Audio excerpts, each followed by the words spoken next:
Здравейте, приятели! Днес е 22 септември и с бай Тошо ще ви представим райските ябълки в градината.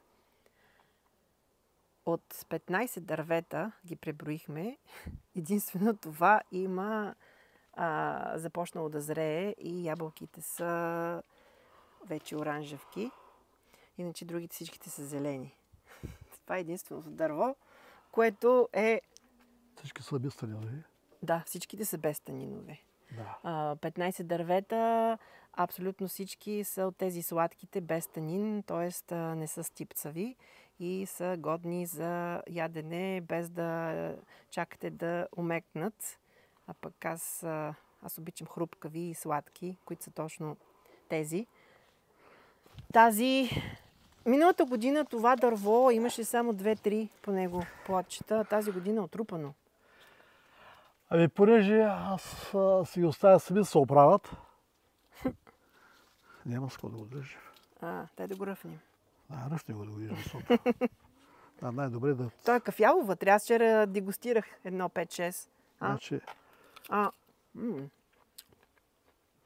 Тази не е кафява. Не е ли кафява? Не, още не е кафява.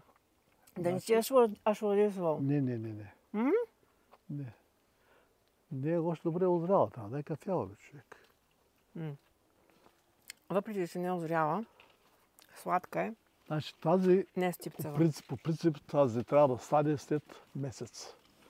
Но сега при това положение можеш да я хрупаш, да я едеш. Не е толкова сладка, но няма никаква тръпчивост няма. Всичко ще стане кафява месото просто, не е още зелена. Но може да едеш от сега до 2-3 месеца. Докато другите трябва да ги чакаш още месец да озреят. Тези трайни ли са? Да, толкова 2-3 месеца може да има. Виж, това е по-кафяво. Има някой път. Значи проблема, че много претоварва, не е реже. Това е лошо, разбира се, аз като нямам и време. Вижте как е кафяво вътре месото. Давам съкрина много плод и дървото следващата година не може да роди, защото се изсущава. Миналата година имаше 2-3, аз си спомням. Защото предната година беше така. В който се чупят, това сигурно има над 100 кг. Погледни. Колко много. Значи, ако е подразнена, ще бъдат естри. По-едри, те пак ще станат до някъде. Но това с кафявото месо ги водят портокалки. Тая е жирно, тая е така с такова месо кафяво. И с такъв портокалов цвят имат. Това ги водят портокалки. Другите се жълтеят. От семка могат ли да си ги захвана? Да, тези имат семки. Тези имат семки. Може човек, аз съм правил експерименти, понеже никой няма откъде да прочете човек. Поне аз не успях. Пуснах семките, 2 семки, купих от магазина 2 райски ябълки, слося ги, подикнаха, станаха го толкова. И гледам, листата са подобно на майченото растение. Ако е ливачка, те ще имат продълговати остри листа. Кака са хурма. Така че аз всеки случай ги шладисах. Имат от тя добри плодове, ще мине тя да ви покажа. От тези, които от семка си ги засадил? От семка не е нужно да имаш подложка, защото когато имаш добри условия, она издържа повече да сушат. По-мощен корен. Но лози съм правил така, това правя. Стават дървета и стават хубави плодове. Добре, от семка, когато ги засади директно в земята ли ги постави? Ако не ги шладиш, да, директно в земята. Ако не ги шладиш, според мен няма да бъде 100% това, но ще дава някакъв плод различен от дивачката. Може да малко по-малък да има. Те са по-дребни. Човек трябва да опита просто. Винаги може, ако не му харесва това, да ги шладиса. Шладисването става, както преди си показал, на въздушен отвод или по другия начин? Въздушен отвод. Тази година правих на тях. Май забравих, не справих. Въздушен правиш на тях, не от другия, който ги дялкаш. Значи тук би трябвало да може да стане въздушен отвод. Не правих, защото аз си правя експерименти. Слагах на много растения, може би на 10 вида. Слагах, но тази година не правих на тях. Няма какво да ги правя. Просто. Но, моят съвет е, мушните, ако не ви харесва това, което ражда, винаги може да отрежете клоните и да се шладиса. А същодисна е малко по-трудно от обикновената ябълка, Мгм. но всяко нещо си има челъм. Това същодисва, когато задължително трябва да имате калеми, които ги сложите в хладилника, да държат влажност, да забавят тяхното покълване и когато тук на само дърво тръгнат да показва пъпката боята, някой вземе се разпуква, от тогава до може да има и клонки, може да се почне шладисване, като се изкарал калем от хладилника. Калема е пръчица, Пръчица, да, без която, листата, само пръчката. да, от някакъв сорт, който сте избрали и го сложите в влажен вестник, в хладилника, да поддържа температура по-ниска, така, над нулата, но да не може да забави неговото развитие. И по този начин, ако не се първи път, това се съдица около 10-15 април, когато тръгнат пъпчиците. А ти правил ли си го на някои от дърветата тук? Ами, разбира се, че ги правя. Там, в Не другата как част. ги ради, да, правя. Тази ябълка, тези са зелени, ама какъв вид е тази? Това е жиро пак с кафява месо. Говори ги портокалки, аз така ги знам, защото са с портокалът цвят. Не са жълт цвят на кората. Имам предвид, месото ми е с кафениково месо. За мен са по-добри и са за мен задължително местанинови. Имаше много интересна, една там става черна. Да, она черна райска кургаки. По-сладка ли от другите? Не бих казал. По-груба кора има, но по-различно. Различно интересно. Черно месо има. Просто интересно е хората така. Все пак сложиш на масата, съвсем различно е. А райската ябълка явно обича по-топъл климат, нали? Това е в Пловдив, така че... Не. Може да издържа на по-студен, но не е задължително да бъде толкова. Тя мързи корена по принцип над, колко беше, 20? На 20 градуса издържа. Да отидем да видим желателно е. другите. Нашите иска слънце, за Балкана предполагам, че няма да стане. Какви нарове? Но се виждам манастири. Грамадни нарове. Заплеснах се. Тук е пак една подобна каваранна, а те са оная гоша, голяма, пак безстанинова. Формата е фуйо. по-различна. Тези са доста по-едри. Ами зависи, те она ще стане едра, ако оставя по-едра, но аз тази година пак седи остава време, не ги поливам. Или когато се седи по-малко, остава една капка. А на другата отзад Това беше миналата година като една отрупана. Има сега няколко ябълки. Тази форма е по-конусовидна. Това са и полски сортове, ако го иши става пак като она по-рано става, с такова кафениково месо, много дълъг период на употреба, т.е. идеше такава зелена, хрупкава, не толкова сладка. Тази година съдните ги обраха. Облепихте. Облепиха. Да. Който не е Ще виждал. покажем на хората кое е на това. Ето, плодове от Това е фехоя. фихоята. Фехоя.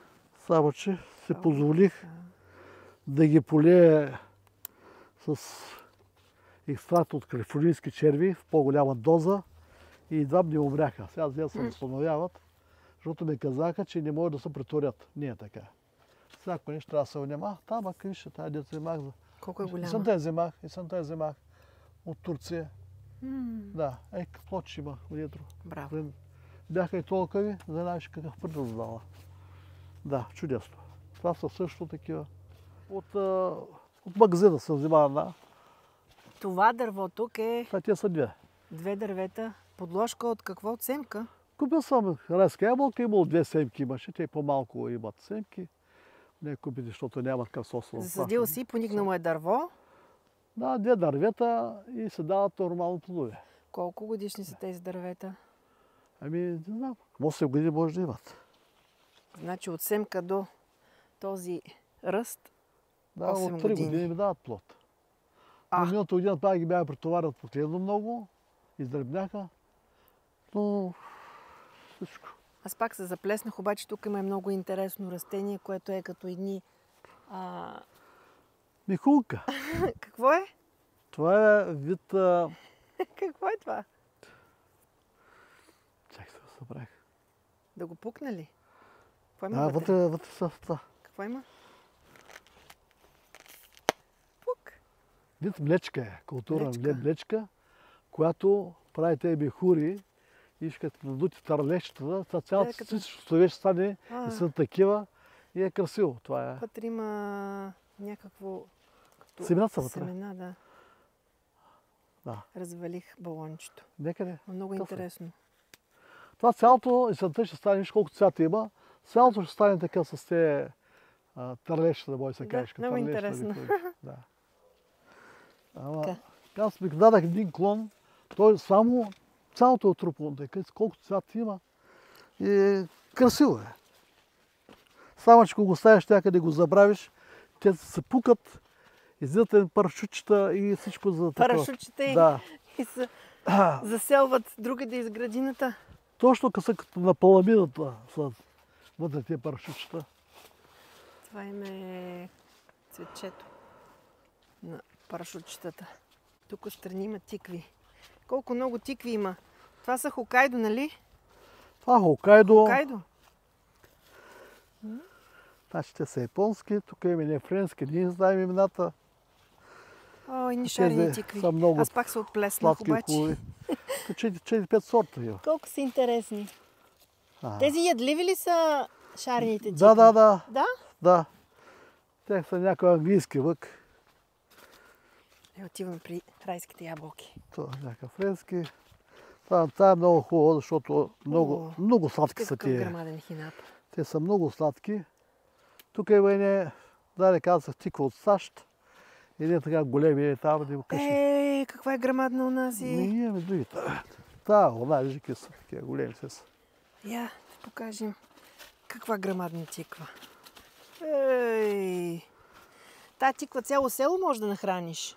Она, там Гигант. други има нататък. Леле! Ето тази така тръжка, но не знам. Гледай го надо зад смокета, как са Цяла големи. зима тикви ще ядете. Не знам какво да ги правя.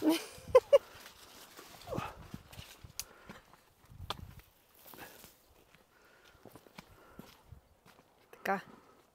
Това е още една райска Те ябълка. не съм ги борила, те не си ги свидал сметка. Тези, като да речат. не си ги броил, значи са повече от 15. Значи стана 17. Станаха 17.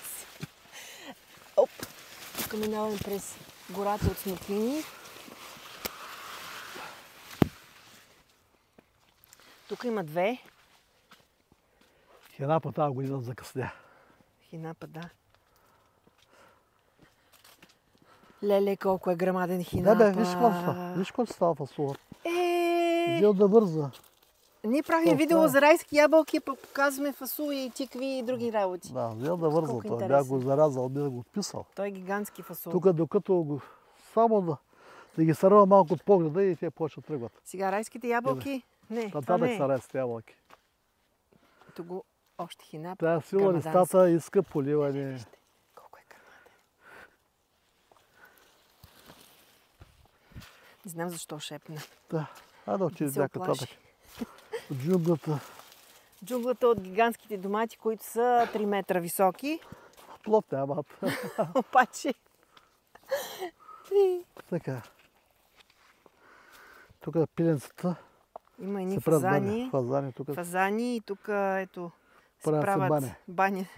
Прашна Така, баня. тая райска ябълка е изключително трайна и вкусна. Много харесва месото и вкуса й. Тази ли? Да, питах Том Павлов, той не знае точно каква е хората, които Тя се мъничка. отглеждат това нещо. Така дребна ли Малка. по принцип? Такова дърво, да, обаче много трайна, много вкусна. И това дърво имаше още един клон такъв. Най-малко на 15 години беше. Още един такъв клон. Още толкова високо отрязаха, да мога да се измъкне, двама души да го караме, присъдиха. Засадиха и тази третата година, миналата година имаше по-малък плод. Още корена не е добър, виж как се свива листата, пък Да. аз отдолу много слепи кучета има и не мога да я полея, тя бяга водата.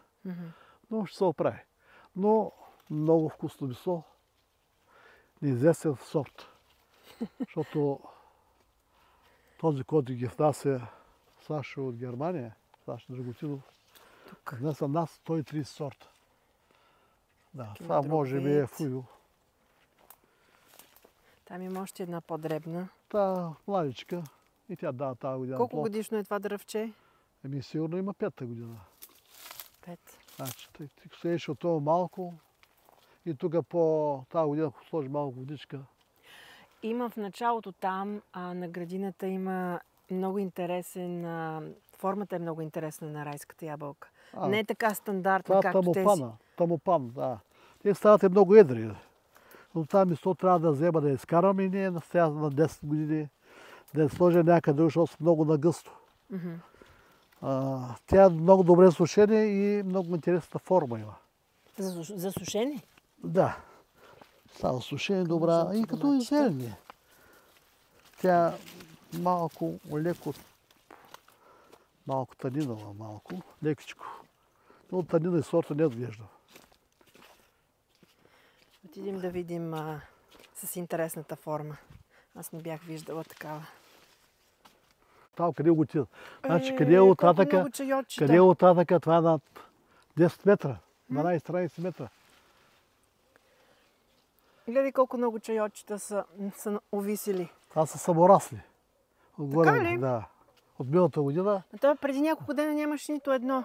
Нямаше нито едно и сега това като тръгне, него всяка тръгне. Тук през една пена. Тук. През една пена ги нанижи. И сега като отидат в комшините там, миналата година тъщери кофе баберек набрал са оттатък. Това са оттам до тук. Там отсам. Но пак това е към 6-7 метра. Ще направи една 10 метра. Гора от чайоти и смокини.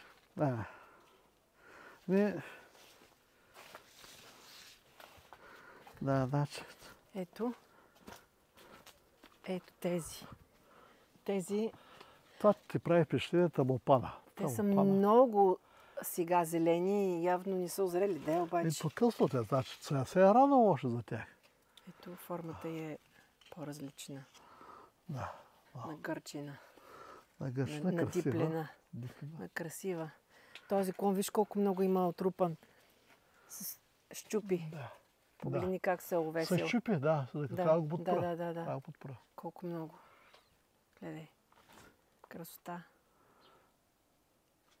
Палото. Тук има пао-пао. Вчера една касетка, днеска една кофа. Надолу свърши. Татко еде сладолет. Зимата. Джелато ли неговото джелато е пао-пао. Джелато. Да. Добре. Ето тази. 19 ги приброихме. Ако тръгне, може да обикалим, може и 20. Може някой друго да скочи. Сега тази е, казваш, която става черна. Така ли? Тя е зелена в момента. Курогаки, това е черна, отвънка черна. Вътре е жълта. А отвътре е жълта? Да, черна е кората й. Атрактивна, сложиш на масата. А като вкус, по-различен вкус ли има от другите? По принцип, всяка има някакъв нюанс, всяка по-различна от една от друга. Но аз по принцип харесвам тези, които можеш да ги идеш още така, докато няма други райски ябълки. То да, си има навсякъде. А лесно ли се отглеждат? Не знам, който всичко е просто на умение. Човек тези умения ги придобива. В смисъл, ти имаш доста дървета, в сравнение с абсолютно всички други дървета, които имаш, защото имаш близо 300 вида растения. Тая година не бях пробвал хинап. Да вкоренявам по този начин. Обаче тук съм останал без вода, не съм го видял. Там на въздушен отвод. Те отводите. Почнаха вече, те взела за така. Може да увяхвата, гледа вода твърдо е. Трябва да са полей, да може да изкараме плодовете или трябва да се скоси и да се отреже. Там иска вода. Така че до едно време има водата, която се връща от сокоти от тук отгоре, не е достатъчна да храни всички плодовете. Това. Ако са малко къл и йод, трябва да махне поне плодовете тук, да не смучат. Трябва да намали това растение, но това нещо до година ще дава плод. Иначе го чакаш 4-5 години. Фикоата се надявам, че и тя ще става в двоите. Тук се направя 10 на 15. И един хубав плод. Се разконцентрирахме. Толкова много дървета има. Райски ябълки, какво ли не. Но казваш, може от семка да се даде плод, може и на отводи да направиш най-различни. Да, ако виж, че нещо не дава, просто аз сладисаш нещо друго, но нямаш основата. И готово. Бай, точно. Ами, така ми е полезно, защото иначе като дам 100 лева за едно растение, да кажем, и го оборя, почна ме боли. Ама като вземат една семка да го остане, той ми дава радост, защото осъзнаваш от нищо нещо. Да. А това е моят повече ще боли сигурно, ако от семката умре. Семки много. Ма пари малко. Това е за днес, мили приятели. Нямаш това удоволствие. Не, да се даш по такъв начин пари, това е глупо. На цялата работа човек да усети да създаваш, не да придобиваш. Да създаваш, това е моят девиз. От нищо да правиш нещо. Да. Взимаш камъчето тук там и нещо правиш. Това е от нас, мили приятели. Чао! Чао!